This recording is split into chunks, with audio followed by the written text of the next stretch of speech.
Welcome to a new edition of the Famous Interviews with Joe Dimino. On this episode, we talk with Charlotte wedding photographer, wedding magazine editor-in-chief, and so much more. Robert Burns II is the owner of his photography and videography LLC company. He keeps up a distinguished media company boasting 15 years of expertise in luxury wedding photography, team headshots, conferences, fashion, real estate, and so much more.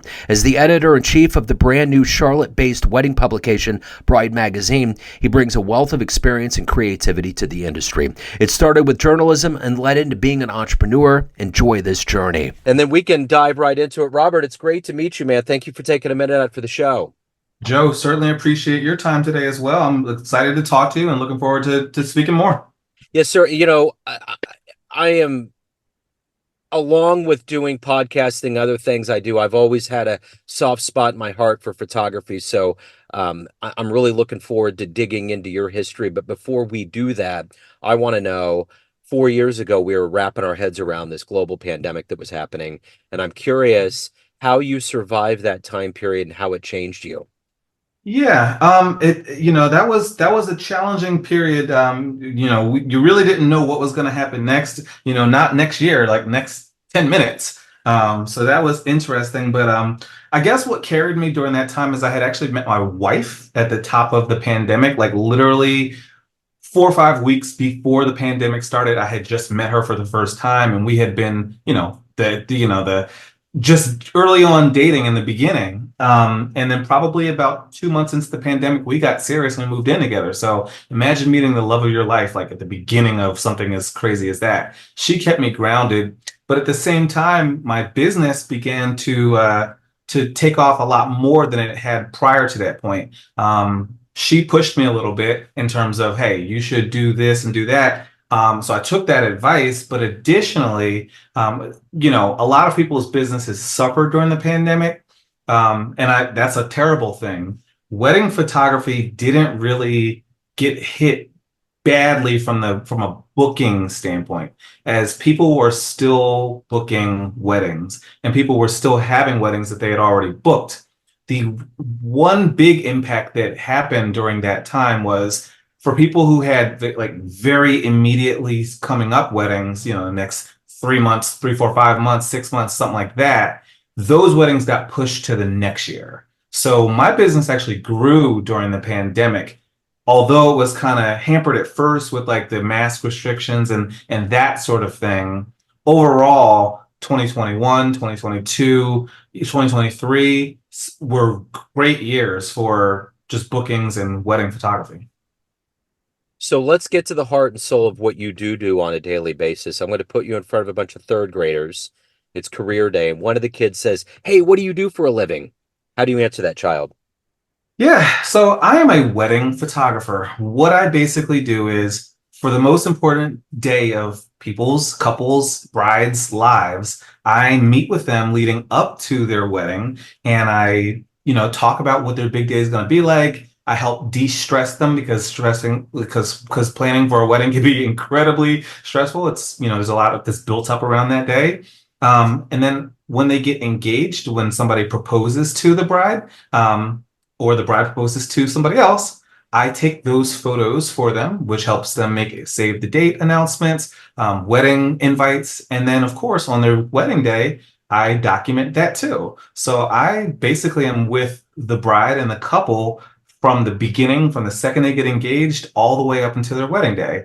And that's essentially at the core of what I do. So what did you want to be in the third grade? What was your dream? In the third grade, I think I wanted to be a singer. I was big on music. I have, spent a good amount of my life prior to getting into photography in music, but I think I ultimately made the choice, in early adulthood that like I don't want to try and make money from music. I just want to do that for fun. And then I'd rather do something else for money. So how did you get into photography? How did video and photography become your world? Are you originally from the Carolina? Or no, you mentioned you're from Philly originally. So talk to me a little bit about growing up and how these seeds got planted in you. Sure. So like you mentioned, I am originally from Philadelphia. You know, people from Philly are almost always very, very proud to be from there. So yeah, I spent 18, 19 years of my life in Philly. I actually moved down from the Northeast. If you don't know where Philly is, I think most people do, but I moved from the Northeast to Georgia, where I went to college. Prior to moving to Georgia, I didn't really express interest in photography at all. The world was very different then. So this was like 2006 that I moved to the South. You know, there were photographers, but that wasn't something that I saw a lot of, and it wasn't something that impacted me very greatly. When I moved to Georgia, I went to the University of Georgia for my bachelor's degree in journalism. I had always wanted to be a writer. I had a teacher early on that had encouraged me with journalism, with writing, with English. I got straight A's, high SAT scores on the writing, verbal, all that kind of stuff. Like, was very, very good at writing, very interested in writing. And so that was actually why I went to the University of Georgia, was to pursue a degree in journalism and to pursue a career in newspapers. Um, and when I got there, I noticed that essentially the industry for journalism for newspapers was changing very, very, very quickly. And because it was changing so quickly, it made me question, is this a viable career for myself? So when I looked at the career options for people in 2006, 2008, I was like, this doesn't look like I'm going to be able to make a lot of money doing this. So I ultimately pivoted. I ended up still pursuing my degree in journalism, but kind of moving over towards like the public relations side. I was able to get a PR job straight out of college in Georgia, but the company that I was working for kind of went it kind of went bottom up. It didn't. Long story short, they tried to move me to like the Midwest, and without really a cost of living increase. Long story short, I was like, you know what, I need to get out of here, and I moved into a career field at the time that made sense for me just to kind of give me a stable job, but I ultimately hated it. So I moved into insurance, and to get a job in insurance, I actually moved to Charlotte. I had no experience with Charlotte, no anything like that. But long story short, I was able to relocate to Charlotte to get a career going in insurance. Insurance pays very well. So at the time, that was a good move for me. Now, moving back, when I was at the University of Georgia, I did study photography very briefly, just as a major requirement to get my degree. Um, I didn't really have a big interest in doing photography, but because I had to take this course, I just said, let me just give it a try. They gave me a camera for the whole semester. And at the time, that camera blew me away. They just gave it to us for free just to take home and practice with. And pretty much the second I took it home, I was like, wow, this is really cool. So that was where my interest in photography was birthed, was like, I think, sophomore year of college. And since then, I couldn't really shake the bug. But it wasn't a lifelong thing. At this point, it has been 15 years. But it wasn't like something I had, wanted to do since like the first grade. Does that make sense? Yeah, it totally makes sense. So I'm curious, what was what were some of the first things that you took pictures of that really captivated your eye, that made you feel like you had a talent for this, or that you wanted to pursue it, or it just gave you that visceral high? You're gonna laugh when you hear this. The teacher, the professor that I had at the time, he told us to go take photos of boring things and make them look interesting. So I took photos of stop signs. Believe it or not, I took photos of stop signs to start. But of course, and then I've moved off from stop signs to like, macro photography, nature, bees, flowers, that sort of thing. What's funny is I started there, but I don't really do any of that stuff anymore. I am very, very, very, very squarely a portrait photographer. I work with people and that sort of thing. But those areas were kind of where I got my start, where I kind of honed some of my early skills, cut my teeth, so to speak.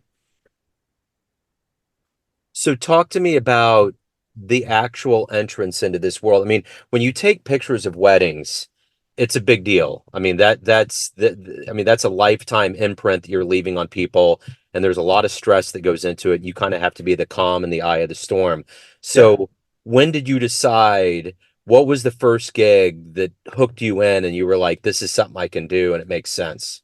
Yeah. So early on, it was actually, it's funny because I was naturally led into this path. It may not sound like it at first with me taking like stop signs and like, flowers and stuff like that, but very quickly, and I mean when I say quickly, I mean like within 3 to 6 months, people were asking me to take photos of other people and other events, which is a lot more closely related to what I do because basically weddings are big events. They're huge events, 100 people, 200 people, a lot of things moving, going. There can be pressure environments, and you're basically people pleasing.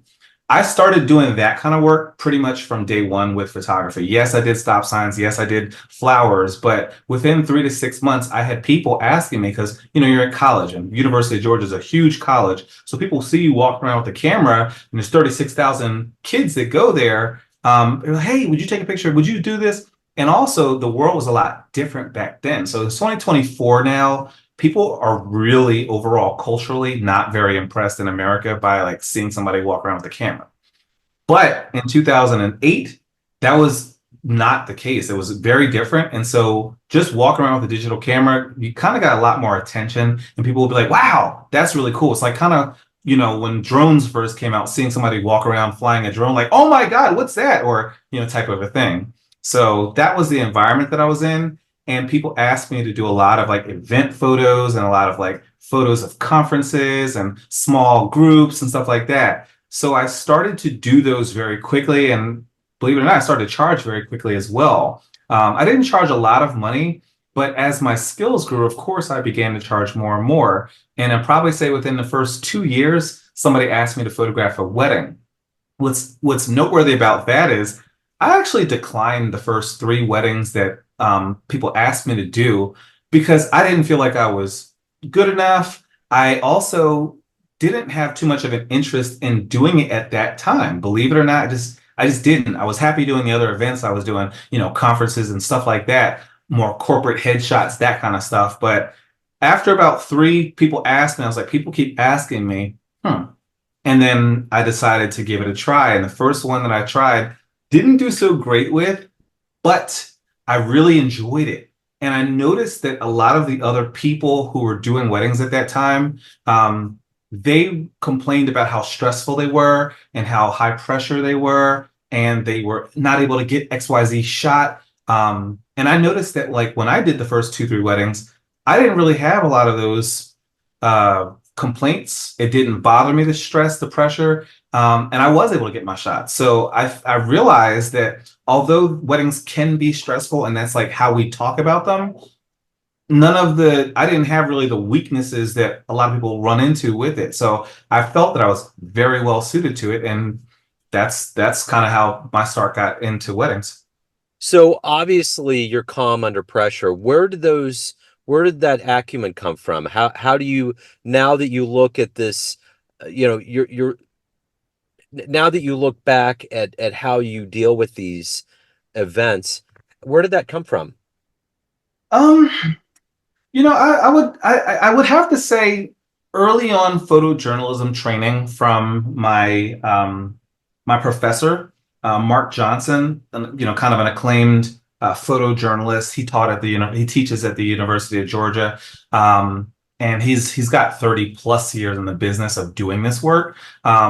He taught me this photojournalism style, kind of be a fly on the wall, just be in the room, don't detract from the environment. That's kind of what I got from him. I also learned a lot of like the basic settings and stuff like that from him. But he also did kind of give early on coaching about like how to deal with events and not be pressured and stressed.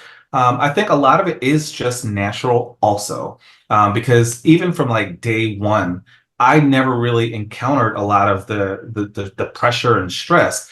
I think that cameras are oriented in such a way that if you're able to optimize and be efficient with how you handle an event and how your settings are, you should be able to get most things. Even if let's say a bride is moving quickly, walking down the aisle, Cameras are fast and they can respond to those types of, hectic situations, even if it's like a child dancing on the dance floor. So when you know that your camera and your equipment is capable, and I'm not even the most technical photographer, I feel like you should have that confidence. But I think a lot of it is just like dealing with people and managing situations. And that's really my core skill set. That's something I've been relying on since day one because, like I said, um, not just that weddings are high pressure, like to get more specific, they can be chaotic. You've got to manage, a bride's emotion. People are emotional in general, but especially a bride on a wedding day can be highly emotional. Knowing how to talk to people, defuse potentially, high pressure situations, helping to manage expectations leading up to the big day, dealing with planners and timelines, like those things. That's one of the reasons why I'm very successful with managing this business because I know that it doesn't all just happen on the wedding day. So, who's been kind of a hero or an inspiration for you in your life? I would say my dad, for one, he passed back in 2008. And he was a huge reason why I wanted to become a journalist because, again, times were different. He used to walk around with a newspaper literally rolled up under his arm every single day. We would read the newspaper together. He was probably the greatest inspiration in my life. Not to be cliche, but he was. I would say also Mark Johnson, that photography teacher. He inspired me to kind of take this seriously. I would say I've also had several photography mentors along the way outside of just that teacher. I would probably say a few different people that I've worked with very closely. My best friend, Jordan Pierce, of Chief Photography, also here in the Charlotte area. He's based in Salisbury, about an hour away, but like still in this area. We shot together for a very long time. I've known him since 2015. And so we've built our businesses side by side, and I'm inspired by his work. It's kind of like Ken and Ryu from Street Fighter because we have our own businesses and we definitely kind of, are trying to both get booked, but literally we shoot for each other too. And our work complements each other. So we're rivals in a way, but we're also very, very close friends. I've photographed his engagement. He's photographed my engagement. We were in each other's weddings. So our work inspires us each other.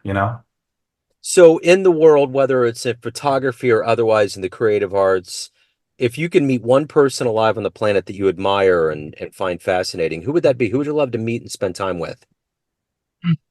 Man, you hit me with the hard questions today. Somebody that I'd like to meet. It'd have to be a musician. I'm big on music. If I had to pick one person, hmm,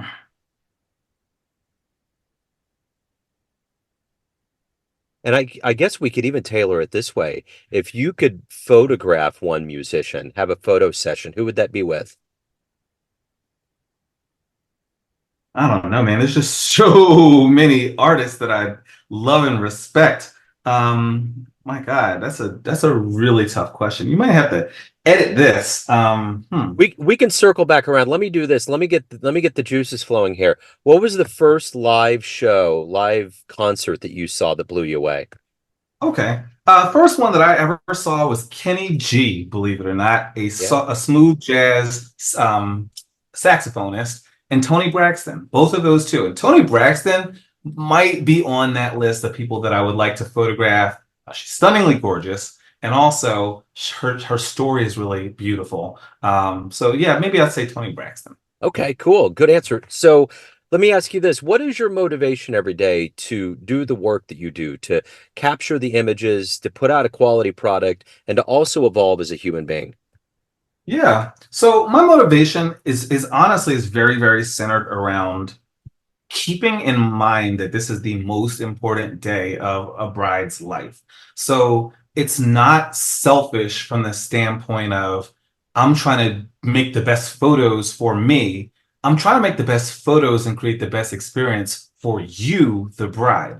And that's what motivates me because every bride has a different motivating factor for her.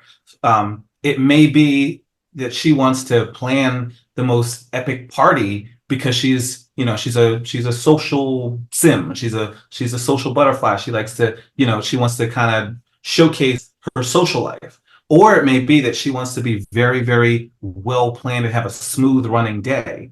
So understanding my potential clients, because there's a few different types that I deal with on a daily basis, and playing to the things that they want. Yes, for some of them it's fantastic editorial, beautiful, magazine quality photos, and that's something that I specialize in. But for some of the other ones, it's just about, hey, I just want a smooth experience and I don't want to be stressed and I want to make sure that things move, smoothly. So understanding my clients very, very well is what motivates me because each one is motivated differently.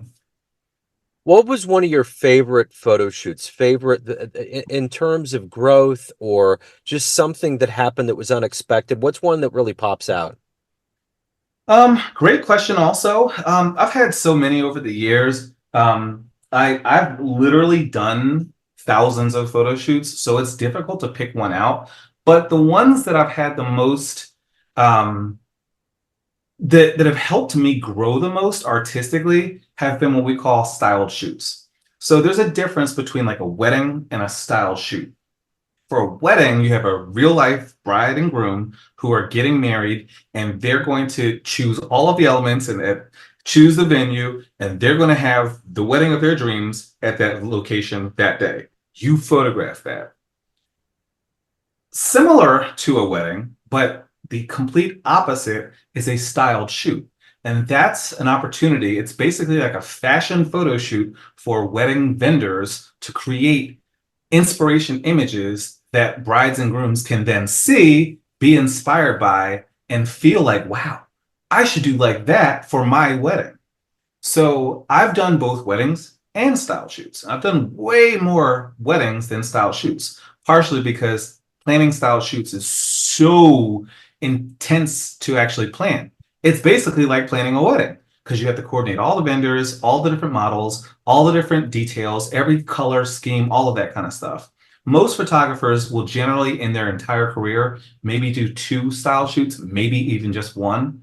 For me, I've done about five or six of them, so that's been a very big pride and joy for me because of how much influence and creative control I've had over, you know, planning them and working with the creatives and finding reasons to reach out to the florist and reach out to the venue and talk to and let them know where things are going to be. And then also coming up with a mood board to have an idea of like, hey, it should look like this, it should look like that, and then actually executing it on the day. So I did one, actually a dream photo shoot for myself and for my business this past November at my hometown at the Philadelphia Museum of Art downtown.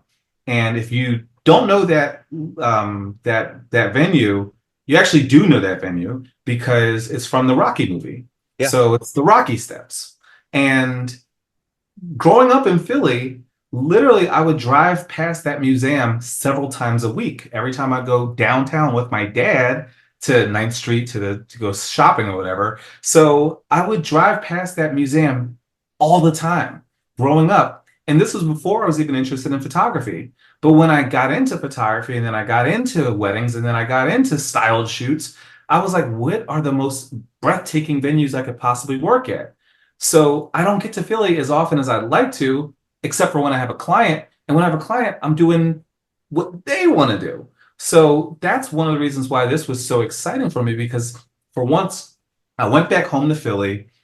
I went and planned something epic, and I did two styled shoots on the same day at the Philadelphia Museum of Art. And if you want to see those photos, they're actually on my website under the inspiration tab. They're right there to view. So I'm incredibly proud about that moment. And I'm glad you asked me that question. So let me ask you this. At the end of the day, the man behind the lens, everyone has a perception of you, family, friends, and clients, but you run the show. What's your perception of you? Who do you think you are? I'm definitely very, very intentional and I'm very passionate. And I know that about myself. So everything that I do is rooted in trying to be thoughtful and intentional with like how it's going to be looked at because I am um, very in tune with the fact that my brides, they're not sure who to book. They're not sure who, like they're new to this. It's their first time being married. And so they're nervous and they want to make sure they're picking the right vendors. And because of that, and they rightfully should be, I'm very intentional to present myself as professional, as relatable, as intentional, and just that's what I strive to do. But I also strive to present myself in as a passionate person, so that it's, because I think the perception is that, hey, weddings, you get into weddings, you make a lot of money, and you can make a lot of money, but like if you have that mindset of just get into weddings and make money, you're doing it for the wrong reasons. And I do think a lot of people are doing it for the wrong reasons. So because of that, I try to convey myself differently. So I would say intentional and passionate are what I strive for, and I do see it myself. So, Robert, if anyone wants to hire you, see your work, as you had mentioned numerous times, and reach out, just any of the good business related to your world and your business, how do they do that?